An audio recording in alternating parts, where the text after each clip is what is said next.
Hey guys, let's get more news from Steelers, but first, don't forget to subscribe to the channel and leave your like. Terrible tall tales, Ryan Clark could become media free agent. Former Pittsburgh Steelers Super Bowl champion Ryan Clark has been a prominent face on ESPN for over 3 years now. At this point, there aren't many shows he hasn't appeared on, and most news cycles he hasn't voiced an opinion to. But his time with the worldwide leader in sports may be coming to an end. Clark tweeted that his contract with ESPN is about to expire and that he is preparing himself as if he'll be moving on. The Pittsburgh Steelers have shown extended interest across the Hula Bowl and Shrine Bowl for West Virginia offensive lineman Doug Nestor, according to Justin Mello of the Draft Network. Mello reports that the Saints, Packers, and Texans have also spent extensive time with Nestor. "I really enjoyed meeting with all of the teams. It was actually my second interview process, because I attended the Hula Bowl as well. As I try to narrow that down, I had some really good meetings with the New Orleans Saints, Pittsburgh Steelers, and Green Bay Packers. I also enjoyed my time with the Houston Texans at the Hula Bowl. Those were some of the standout interviews," Nestor told Mello. As frustrating as it's been watching offensive-driven teams around the league win playoff games and Super Bowls while the Steelers come up short year after year, they haven't pivoted. The Steelers do not provide what Justin Fields, talented but who needs lots of refinement, needs, sports media personality Colin Cowherd said on the February 14th, The Herd. He needs an offensive head coach, a sensibility that is offensive-leaning. You can take a Tesla to a Ford dealer, and maybe they can help briefly, but it's not their specialty. The Steelers and offense, that's not what they do. Patrick Peterson makes his thoughts clear about future with Steelers. The past few seasons have been rocky for the Pittsburgh Steelers. While they have kept Mike Tomlin's streak of .500 seasons alive, the Steelers haven't exactly been the picture of consistency. Kenny Pickett hasn't necessarily been the quarterback the team expected, which has caused their offense to struggle at times.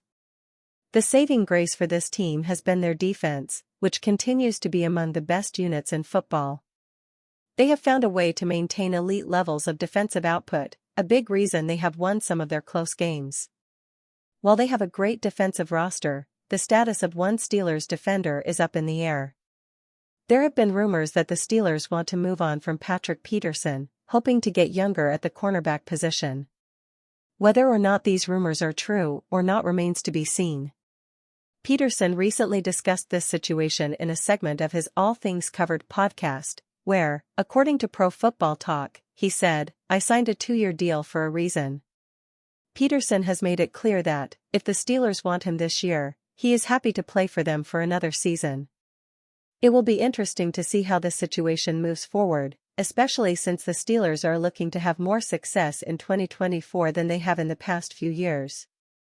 If they think Peterson still has enough gas in the tank, he will play for them. Otherwise, they could look at a younger option, hoping they provide the spark the team has been looking for. $35 million quarterback, keeping an eye on Steelers, report.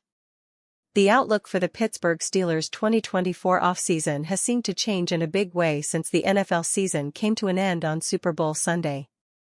4 days after the Steelers were eliminated from the AFC playoffs on January 14, head coach Mike Tomlin told reporters that Kenny Pickett would be Pittsburgh's QB1. But Pro Football Talk's Mike Florio suggested there is a higher-profile quarterback who could become a more realistic option. Kirk Cousins' camp is keeping an eye on the Steelers, Florio said February 15 during an appearance on 93.7 The Fan. "I don't know if the Steelers would dig deep enough to pay a guy like Kirk Cousins, but I was talking to some people last week who seemed to be intrigued by the possibility of the Steelers making a play for Kirk Cousins. And those people were very close to, if not within, the Kirk Cousins camp," Florio said, according to Sports Illustrated. "It's an acknowledgement that it could happen. The Atlanta Falcons and the Steelers are the two teams that I think the Cousins camp is keeping an eye on." Before Florio's report, Justin Fields of the Bears became the betting favorite to land on the Steelers, according to Fox Sports. Cousins, 35, will become an unrestricted free agent in March and wouldn't come cheaply. After making $35 million in 2023, Cousins is projected by Spotrac to land a 3-year deal that pays him an average annual salary of $39.5 million. As of February 15, the Steelers were $13 million over the salary cap, but according to Sports Illustrated's Noah Strackbine, they may try to clear as much space as possible, but it would take a lot of moves to come up with the money needed for Cousins. Cousins' price and his recovery from his Achilles injury are both a bit concerning, but according to a CBS Sports story published on January 31, his recovery has been a positive process.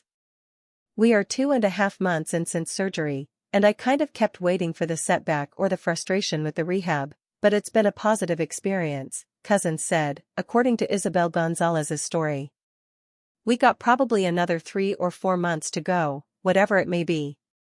But I'm excited about getting out the other side and playing next season. I'll probably appreciate playing more than I ever have before."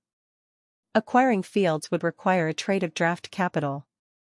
Signing Cousins would allow the Steelers to hold on to their draft capital, giving them the opportunity to address other needs in the April draft. Since the moment he became an NFL starter, Cousins has been proving that he's a good quarterback. In 2015, his first full season as a starter, Cousins threw for more than 4,000 yards while leading the league in completion percentage. He followed that up with 4,917 yards in his second season as a starter. Since signing with the Minnesota Vikings in 2018, he has remained consistent. He went over 3,500 yards in each of his first 5 seasons in Minnesota, topping 4,004. He also averaged a little over 30 passing touchdowns per season in those 5 years. During the 2023 season, he was on pace to leading the league in passing yards and touchdowns before he was sidelined for the rest of the season with an Achilles injury. In just 8 games, he threw 2,331 yards and 18 touchdowns while completing 69.5% of his passes. And you fan, what do you think of the Kirk Cousins situation? Leave your opinion in the comments.